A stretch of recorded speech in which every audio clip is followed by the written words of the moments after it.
Assalamualaikum warahmatullahi wabarakatuh. Gimana kabarnya teman-teman semuanya? Jumpa lagi dengan Bu Sur. Semoga Allah limpahkan kesehatan, kebahagiaan, dan dimurahkan rezekinya, juga dilancarkan jalan urusannya, serta apa yang kita cita-citakan terwujud sesuai harapan.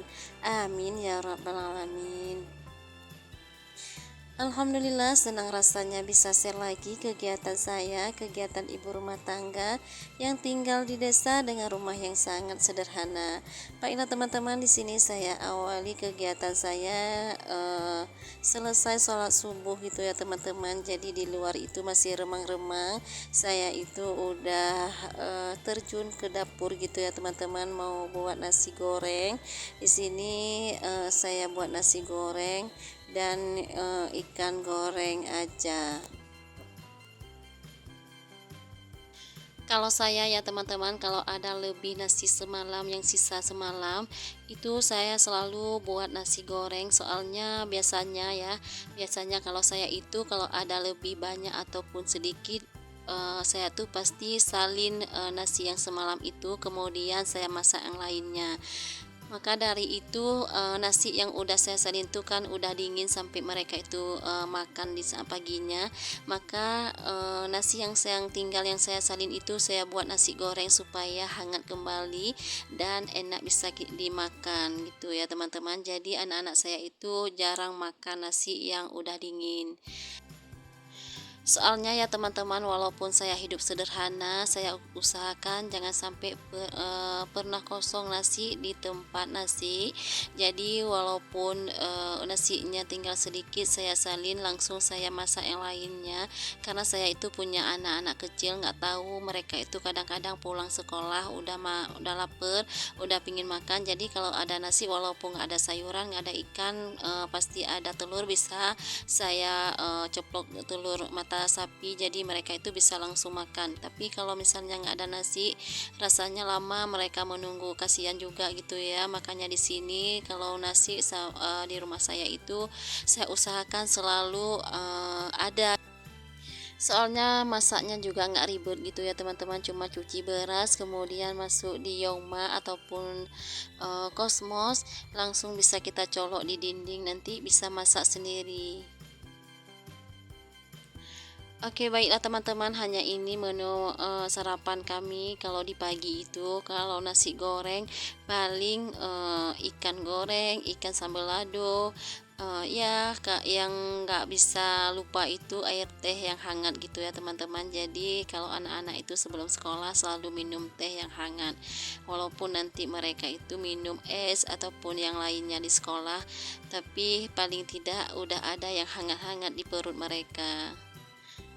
Oke, baiklah teman-teman, ini udah memang kebiasaan kita sebagai ibu rumah tangga selepas masak pastinya banyak piring yang ketumpuk. Makanya di sini saya cuci terus supaya nanti dapurnya bersih. Karena ya teman-teman, kalau piring kita ketumpuk walaupun nggak banyak, tapi rasanya masih banyak pekerjaan yang belum beres. Padahal cuma piring aja yang belum kita cuci. Ya seperti itulah teman-teman ya. Dan di sini saya lanjut lagi mau siram-siram tanaman. Ada di samping rumah ada bunga, ada beberapa pot, kemudian ada tanaman seperti cabai, tomat yang baru saya tanam. Makanya ini udah 2 hari enggak ada hujan, jadi harus saya siram. Dan di sini saya lanjut lagi mau bersih-bersih kompor dan meja kompor, karena tadi saya jeda sebentar ya teman-teman, saya siram tanaman yang di luar. Soalnya kompornya masih hangat, jadi saya jeda sebentar biar dingin kompornya. Dan di sini saya lanjut lagi mau buka gorden meja karena udah kotor. Jadi sini-sini mau saya ganti, dan sebelum saya ganti mau saya bersihkan di bawah meja.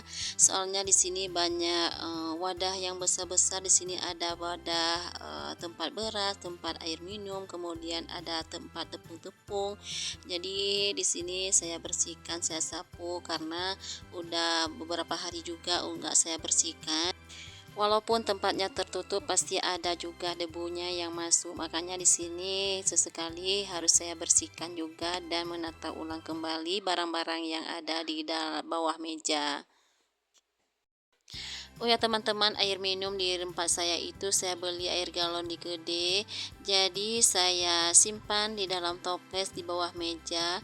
Kalau mau minum saya isi lagi ke dalam ceret, saya naruhnya di batas meja. Jadi kalau anak-anak saya mau minum, mereka itu ambilnya yang diceret di atas meja. Soalnya ya teman-teman, bukan nggak ada dispenser, pernah sekali saya ada dispenser, cuma dispensernya itu udah bocor pada saat saya isi air galonnya itu merembes kemana-mana. Makanya di sini saya nggak pakai lagi dispenser. Dan galonnya juga udah pernah ada sekali, cuman pas waktu suami saya itu bawa pulang air galonnya dari warung, sampai ke pintu udah jatuh, akhirnya pecah galonnya. Jadi dispensernya udah rusak, galonnya juga udah pecah.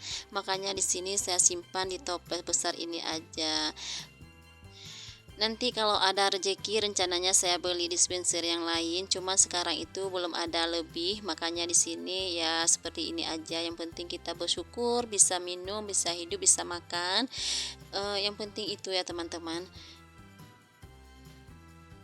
Tapi bagusnya air minum itu kita masak dengan kayu, kemudian ataupun dengan kompor. Pokoknya kita masak lah teman-teman yang nyaman daripada kita beli air galon. Soalnya di tempat saya itu kalau kita masak airnya agak agak gimana gitu ya.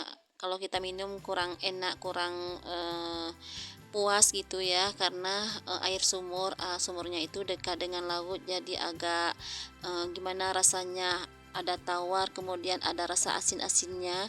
Jadi kalau minum selepas makan itu kurang nikmat gitu ya. Makanya di sini saya beli air galon yang ada di warung.